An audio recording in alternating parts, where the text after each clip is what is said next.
Series শুরুর আগেই যেন লজ্জার এক পূর্বাভাস দিয়ে গেল বাংলাদেশ। মাত্র ৫৪ রানে গুটিয়ে যাওয়া এক ইনিংস, ব্যাটম্যানসদের একের পর এক আত্মসমর্পণ। ডারউইনে যা ঘটল তা রীতিমতো দুঃস্বপ্নের মতো।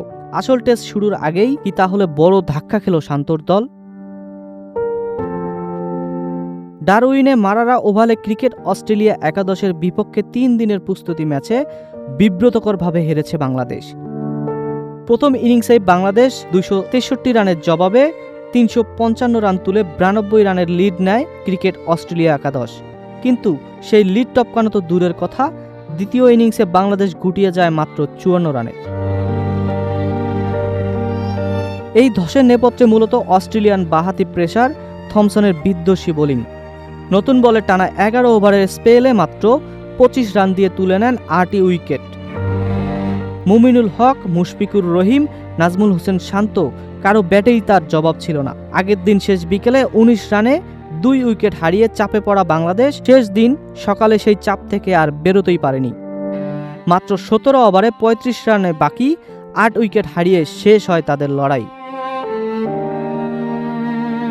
ব্যাটিং লাইনআপের পুরোটাই যেন ভেঙে পড়ে একে একে। বাঁহাতি ওপেনার তানজিদ হাসান, তামিম ২ দিন মিলিয়ে একটু বেশি সময় ক্রিজে কাটিয়ে ৪১ বলে ২২ রানে একমাত্র উল্লেখযোগ্য ইনিংসটি খেলেন, যেখানে ছিল ২টি ৪ ও ১টি ছক্কা। তিনি ছাড়া আর কেউই ২ অঙ্কের ঘরে পৌঁছাতে পারেননি। প্রথম ইনিংসে ৪-এ নেমে ৩৭ রান করা নাজমুল হোসেন শান্ত এবার ৭ নম্বরে নেমে ৮ বল খেলেও রানের খাতাই খুলতে পারেননি। প্রথম ইনিংসের সাথে ব্যর্থ হওয়া সৌম্য সরকার এবার ৪-এ সুযোগ পেয়েও মাত্র ৫ রান করেন। মুশফিকুর রহিম প্রথম ইনিংসেই খালি হাতে ফেরার পর দ্বিতীয়বারও করেন মাত্র ২ রান। মুমিনুল হকের ২ ইনিংসের সংগ্রহ যথাক্রমে ১৬ ও ৬। আর প্রথম ইনিংসে পরাজিত সেঞ্চুরি করা মেহেদী হাসান মিরাজও দ্বিতীয় ইনিংসে টেকেননি বেশিক্ষণ। ১৯ বলে করেন মাত্র ৬ রান।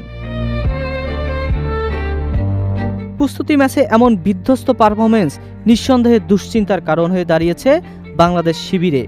থমসনের বাউন্স আর সুইংয়ের সামনে যেভাবে আত্মসমর্পণ করলেন শান্তরা, তা যদি মূল সিরিজেও ফিরে আসে তাহলে লড়াইটা হবে আবারও কঠিন। আগামী ১৩ই আগস্ট একই মাঠে ডারউইনে শুরু হবে ২টি ম্যাচের টেস্ট সিরিজের প্রথম লড়াই। প্রস্তুতি ম্যাচে এই বিভীষিকা কি বাংলাদেশ দল ঝেড়ে ফেলে ঘুরে দাঁড়াতে পারবে, নাকি সিরিজেও অপেক্ষা করছে আরও বড় ধাক্কা? সেই উত্তর মিলবে খুব শীঘ্রই।